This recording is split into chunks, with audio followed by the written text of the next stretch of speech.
Imagine you are watching a lion at a fresh kill. It tears off a heavy strip of meat, lifts its head, and swallows. There is no slow chewing like a person eating dinner. No careful grinding.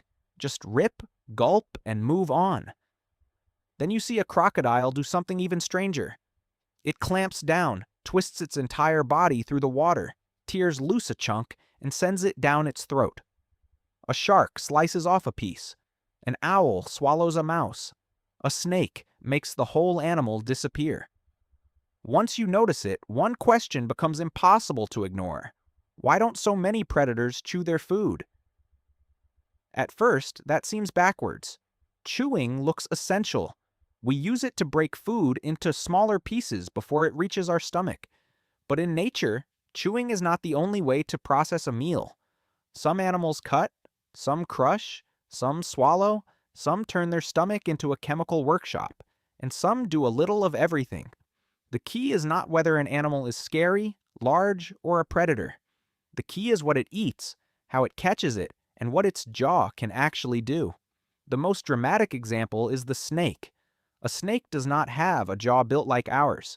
Its lower jaw is not fused into one solid piece at the front, and several bones around its mouth can move independently. That flexibility helps it take in prey that looks far too wide to fit. But the famous idea that a snake unhinges its jaw is misleading. It does not pop its jaw apart like a door coming off a hinge. Instead, it uses a remarkable set of mobile bones and stretchy tissues to work its mouth around the prey. Watch closely, and the snake seems to walk its mouth forward. One side grips, then the other side advances. Its backward curving teeth help hold the prey while the jawbones alternate their movements, gradually drawing the animal deeper toward the throat. This is not chewing. It is more like a slow conveyor belt made of bone, muscle, and teeth. For a snake, grinding would not be useful in the way it is for us. Its teeth are mainly for gripping prey, not turning food into paste. Once the meal is inside, the job changes completely. The snake's stomach and digestive system take over, using chemical digestion and a long period of processing to break down what the mouth never chewed. A large meal can keep a snake occupied internally for days, depending on the species, temperature, prey, and size of the meal. That means a snake is not skipping the work of digestion. It is simply doing much more of that work after the prey has vanished from view. Crocodilians arrive at a similar result by a very different path. Their jaws are astonishingly effective at closing on prey, but their teeth are not arranged like flat, grinding surfaces. They are built to seize and hold. If a crocodile has a piece too large to swallow, it may use the famous death roll, anchoring its bite and spinning its body to help tear off a manageable piece. It is a violent-looking solution, but mechanically it makes sense. The animal is not trying to chew. It is trying to reduce a meal to a swallowable size. Crocodilians can also contain stones in their stomachs, called gastroliths.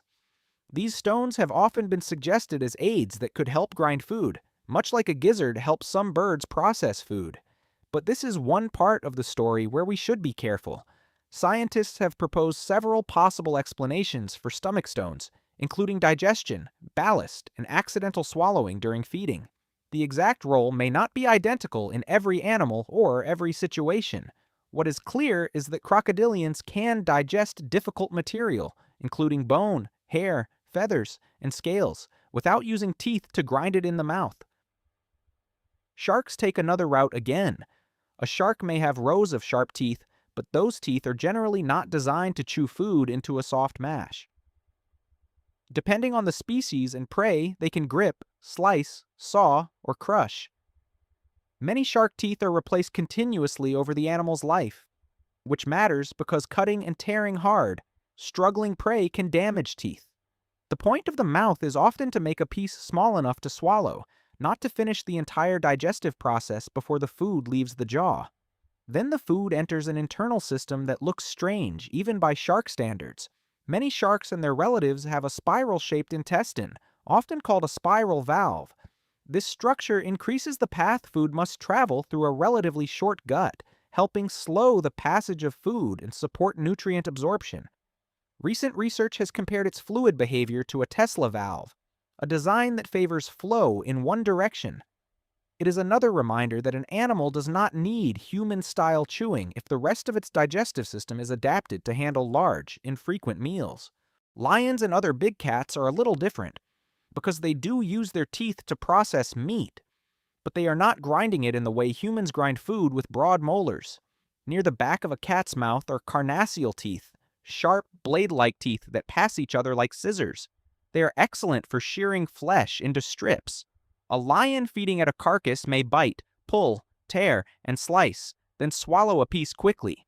So the better question is not, do lions chew? It is, what kind of chewing are they built for? Their answer is cutting, not grinding. That difference matters because jaws come with trade-offs. A jaw adapted for powerful vertical biting and meat shearing is not automatically good at side-to-side grinding. In many specialized meat eaters, the jaw joint strongly favors up and down movement. That creates force and stability for biting, but it limits the broad sideways motion that helps plant eaters and omnivores crush food between flatter teeth. A lion does not need to spend long minutes turning leaves, seeds, and roots into tiny particles. It needs to capture prey and remove edible tissue efficiently. Birds of prey show how far this division of labor can go.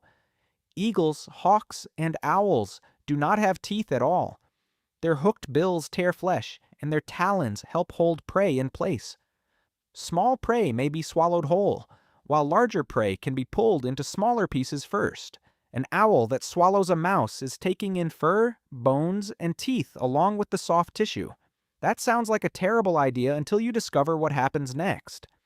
Inside an owl, digestible material is processed while indigestible remains are compacted into a pellet. Later, the owl regurgitates that pellet. It is not waste in the same sense as droppings. It is the remains that could not be safely or usefully digested. Often fur, teeth, and bones. Those pellets are so informative that scientists and students can dissect them to learn what an owl has eaten. In a way, the owl's meal leaves behind a tiny record of its hunting life. So are predators simply animals that do not chew? Not even close. Look at a hyena. Hyenas are famous for powerful jaws and for using their teeth to break down parts of carcasses that many other predators leave behind. Their premolars are strongly built for the crushing, and the jaws of several hyena species can crush most long bones from large prey. That gives them access to marrow and nutrients locked inside hard material. For a hyena, processing bone is worth the effort. Bears reveal the other side of the pattern. Bears belong to the order Carnivora, but many bear species eat varied diets that can include plants, fruit, nuts, insects, fish, and meat. Their back teeth provide more grinding surface than the specialized slicing teeth of a big cat. The same broad pattern appears across mammals. Animals that often process plant material or tough, crushable foods benefit from flatter, grinding surfaces, while more specialized flesh eaters emphasize cutting and shearing.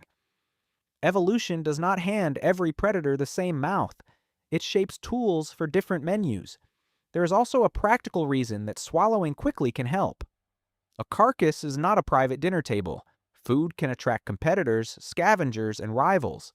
A predator that can secure a large mouthful and retreat may gain an advantage over one that must stay exposed while delicately working through every bite. But that is not a universal rule, and animals do not all face the same risks. Feeding behavior changes with species, prey size, habitat, hunger, competition, and opportunity. The animal in front of you is always more complicated than one simple rule. And that is the real answer.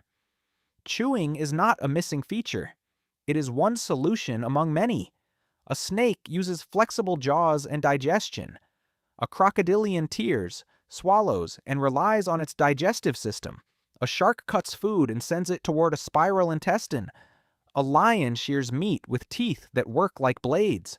An owl turns the parts it cannot use into a pellet. A hyena crushes bone. A bear grinds a more varied diet. The next time you see a predator gulp down a piece of food, do not think evolution forgot to finish the job. Think of it as a different kind of kitchen. The mouth may be a knife, a hook, a clamp, or a conveyor belt. The stomach may be a chemical tank, a grinder, or a sorting machine. Nature did not choose one perfect way to eat. It built dozens. Which predator's dining method surprised you most? Leave a comment and subscribe to Andy for more strange answers hiding in the natural world.